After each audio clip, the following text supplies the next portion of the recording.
छठ व्रत की पौराणिक कथा, पूजा विधि और कौन है छठ मैया।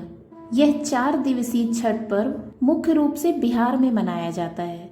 कार्तिक मास की अमावस्या को दिवाली मनाने के बाद छठ पर्व मनाया जाता है। यह 4 दिनों का त्योहार होता है और इसमें साफ सफाई का खास ध्यान रखा जाता है। इस व्रत को करने के नियम बहुत ज्यादा कठिन है, इस वजह से इसे महापर्व कहा जाता है। कौन है छठी मैया?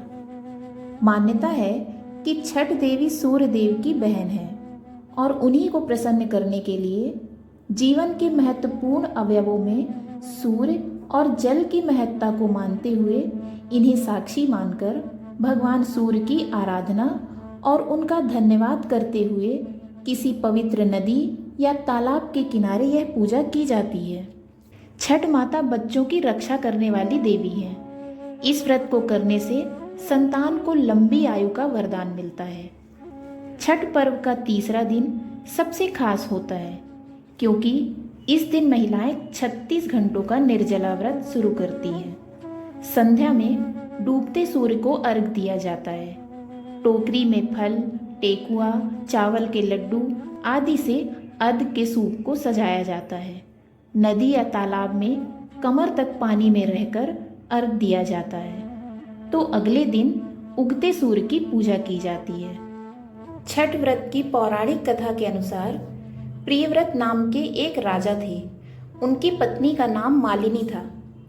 राजा प्रियव्रत और उनकी पत्नी मालिनी संतान सुख से वंचित थे। इस बात से राजा रानी काफी दुखी रहते थे। एक दिन उन्होंने संतान प्राप्ति के लिए महर्षि कश्यप से पुत्र यज्ञ करवाया। महर्षि ने यज्ञ संपन्न करने के बाद मालिनी को खीर दी। खीर का सेवन करने के बाद मालिनी गर्भवती हो गई और 9 महीने बाद उसे एक पुत्र की प्राप्ति हुई। दुर्भाग्य से उसका पुत्र मृत पैदा हुआ। यह देखकर राजा रानी बहुत दुखी हो गए और निराशा की वजह से राजा ने आत्महत्या करने का मन बना लिया। परंतु जैसे ही राजा आत्महत्या करने लगे तो उनके सामने षष्ठी देवी प्रकट हुई। उन्होंने कहा, मैं लोगों को पुत्र सुख प्रदान करती हूँ। जो व्यक्ति सच्चे मन से मेरी पूजा करता है, मैं उसकी सभी मनोकामनाएं पूर्ण करती हूँ।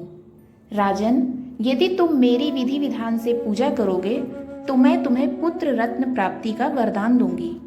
देवी के कहे अनुसार राजा प्रियव्रत ने कार्तिक शुक्ल की षष्ठी तिथि को देवी षष्ठी की पूजा की। इस पूजा के फलस्वरूप रानी मालिनी एक बार फिर से गर्भवती हुई और ठीक 9 महीने बाद उन्हें एक सुंदर पुत्र रत्न की प्राप्ति हुई। कहते हैं तभी से छठ पर्व मनाए जाने की परंपरा शुरू हुई। इस पर्व से जुड़ी एक और कथा है जिसके अनुसार महाभारत काल में जब जुए में पांडव अपना सारा राजपाट हार गए थे तब द्रौपदी ने छठ व्रत रखा। द्रौपदी के व्रत से प्रसन्न होकर षष्ठी देवी ने पांडवों को उनका राजपाट वापस दिला दिया था। वहीं एक अन्य पौराणिक कथा के मुताबिक महाभारत काल में सूर्य पुत्र कर्ण ने सबसे पहले सूर्य देव की पूजा की थी और कहा जाता है कि घंटों पानी में खड़े होकर कर्ण सूर्य देव को अर्घ देते थे। सूर्य देव की कृपा से कर्ण एक महान योद्धा बने। आज भी छठ पर्व में अर्घ दान की यही परंपरा चली आ रही है। जय हो।